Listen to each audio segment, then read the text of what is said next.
हरे कृष्ण। पिछली अध्याय में चर्चा कर रहे थे, कुछ उस चर्चा के अंदर सारांश जो मेन कुछ उसका तात्पर्य क्या है कहने का, जो गरुड़ ने जो कार्य करा उसका तात्पर्य क्या है, उसका कहने का, उसका जो समय पे जो वो चिड़िया को जो मृत्यु मिला उसका तात्पर्य क्या है। भगवान कृष्ण कहते हैं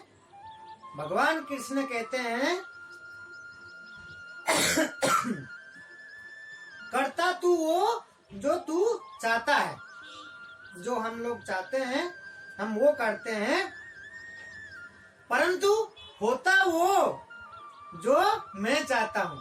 भगवान कहते हैं करता तू जो चाहता है तू तो करते लेता है, लेकिन होता रिजल्ट होता वो जो मैं चाहता हूँ। भगवान कहते हैं परंतु होता वो जो मैं चाहता हूँ। फिर क्या कहते हैं, करता तू वो जो मैं चाहता हूँ। मान लीजिए कि करता तू मैं, जैसे भगवान कहते हैं उनके कहने पर करता तू वो जो मैं चाहता हूँ।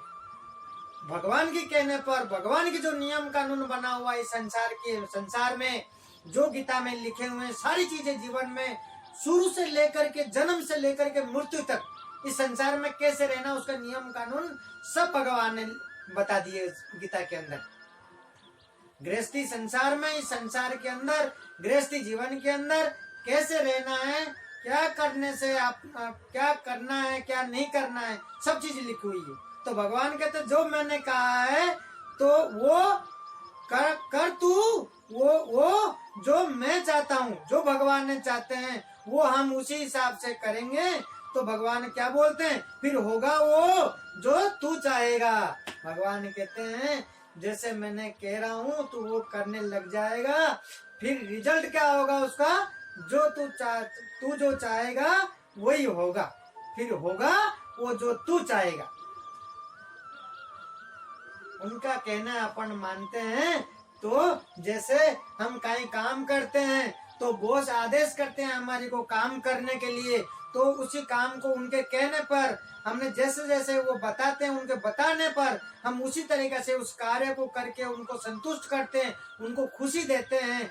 तो फिर जब भी कुछ हमारी जरूरत होती है, जैसे हम चाहते हैं, फिर वो सोचते हैं कि नहीं इसने काम किया तो उसकी ये जरूरत है, इसको ये रिक्वायरमेंट है, उसको भी हम पूरा कर देते हैं। तो उसी तरीके से भगवान कहते हैं कि मैंने जो चीजें सिस्टम बनाया उसी हिसाब से मेरे कहने पर मेरे हिसाब से तू काम करता है, फिर जो तू चाहेगा फिर वही मिलेगा और वही होगा। ये जीवन में ध्यान रखना होगा कि भगवान का कहना है जीवन बहुत छोटा है, हमारे जीवन के अंदर बहुत छोटा है, हंसते हंसते इस जीवन को बिताइए, आनंद आएगा जीवन के अंदर। बहुत जीवन हमारी छोटी है, ज्यादा बड़ा नहीं है, बहुत छोटी जीवन है और उसको हंसते हंसते मतलब काट लीजिए और बड़ा आनंद आएगा जीवन के अंदर। ये छोटी जीवन की कहानी के अंदर एक मैं छोटा सा कथा सुनाता हूँ, बहुत अच्छा लगेगा, बहुत आनंदमय कथा है। अब ध्यान से सुनना उस कथे को।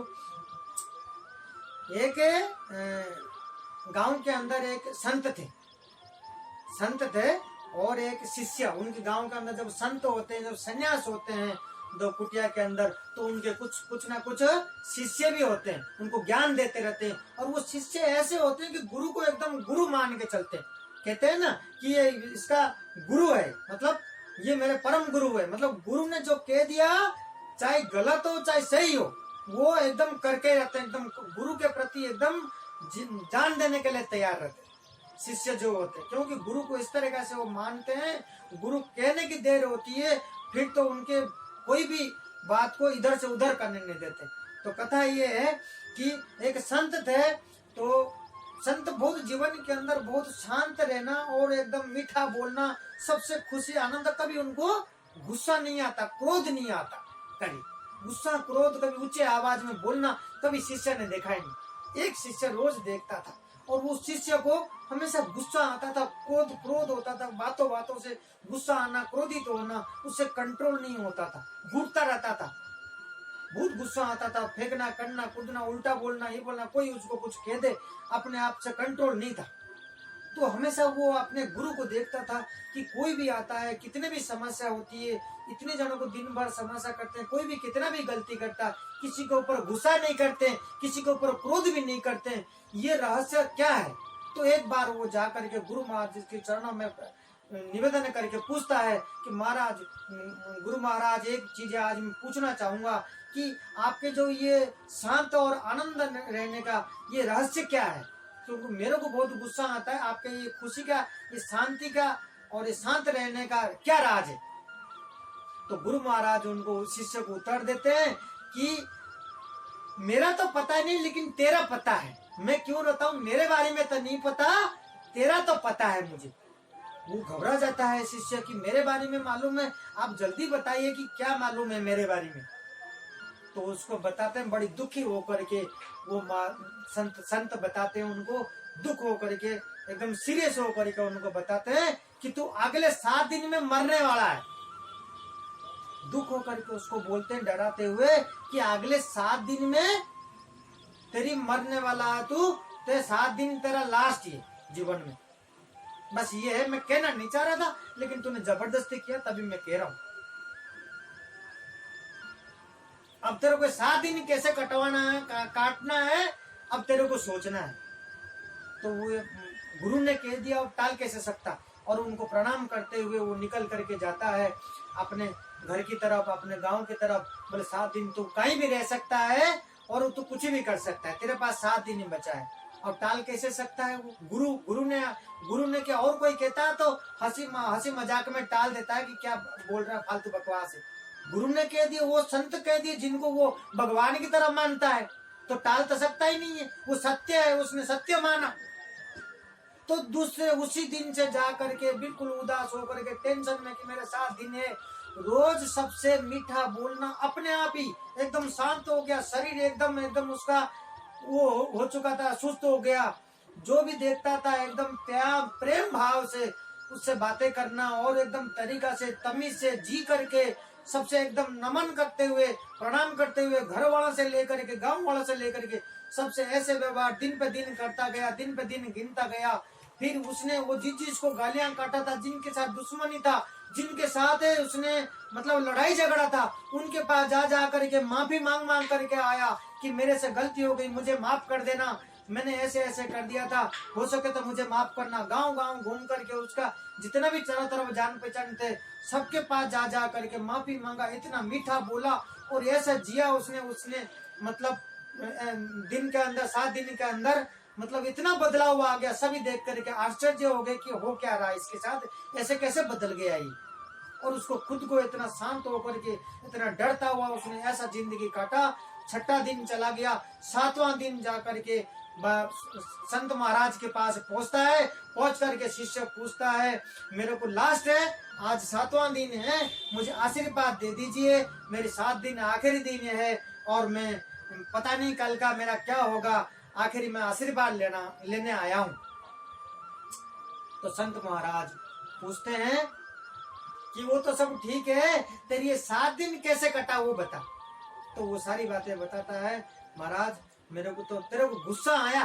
संत महाराज पूछते हैं कि तेरे को कितना गुस्सा आया, कितने क्रोध आया, कितने लड़ाई करा तूने। बोले लड़ाई क्रोध तो दूर की बात थी महाराज, जिन के पास मैंने तो लड़ाई झगड़ा था, सबसे जा करके माफी मांग करके आया, और सबसे एकदम से मेरा मन ही नहीं आया, अंतर आत्मा से भी नहीं निकला। मैं तो हमेशा मतलब मन में और ऐसे आने लगा है कि सबसे हाथ जोड़ कर विनती से ही करूं और विनती से ही बात करूं, और कोई भी काम करता हूं मतलब शुरू से लेकर आखिर तक हाथ जोड़ता हुआ नम्रता हिसाब से। जिसने खाना दिया खाया, नहीं दिया नहीं खाया, हर मुहूर्त पे ऐसे मतलब कुछ ही मतलब कोई चीजें मेरे मन में और दिमाग में कुछ नहीं था, एकदम से आनंदमय इस तरीका से मैंने जिंदगी काट करके आया।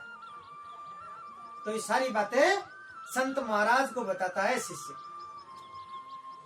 तो फिर वो संत महाराज बोलते हैं, यही कारण है मेरे में। तो मेरे से पूछा था कि क्या रहस्य है आपका ये गुस्सा नहीं आने का, इतना शांत होकर के, नम्रता होकर के, हमेशा हर समय ऐसे रहते हैं और बात करते हैं, खुश रहते हैं। बोले यही कारण है कि मैं कब मर जाऊं मुझे पता ही नहीं है कि कल रहूं नहीं रहूं, ये भी मुझे मालूम नहीं। मैं कभी भी मेरा मृत्यु हो सकती है, इसलिए मैं ये समझ करके हमेशा हर पल जी लेता हूँ।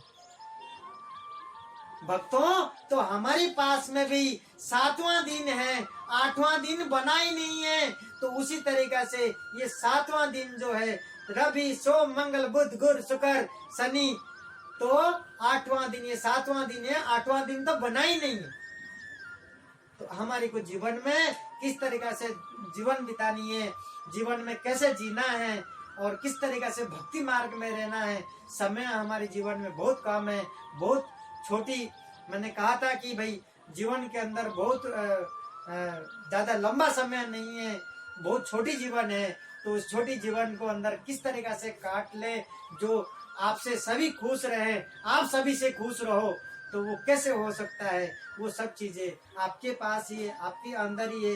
भाई परमात्मा पुरुषोत्तम भगवान कृष्ण भगवान, परम पिता परमात्मा पुरुषोत्तम कृष्ण भगवान के संसार है, उन्हीं का ही सब कुछ है, हमारे कुछ नहीं है। हम कुछ समय के लिए इस पल में, इस संसार में आए, अभिनय बन के, कलाकार बन के यूं ही चले जाएंगे।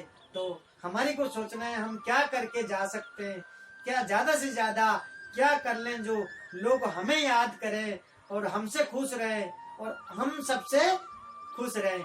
वो क्या करना होगा। सिर्फ मुझे जो एक्सपीरियंस है, सिर्फ भगवान और भक्ति, ये भजन कीर्तन और भक्ति मार्ग से, कृष्ण भक्ति से ये सब प्राप्त हो सकती है। अगले अध्याय में और कुछ भगवान के बारे में चर्चा करेंगे। हरे कृष्ण।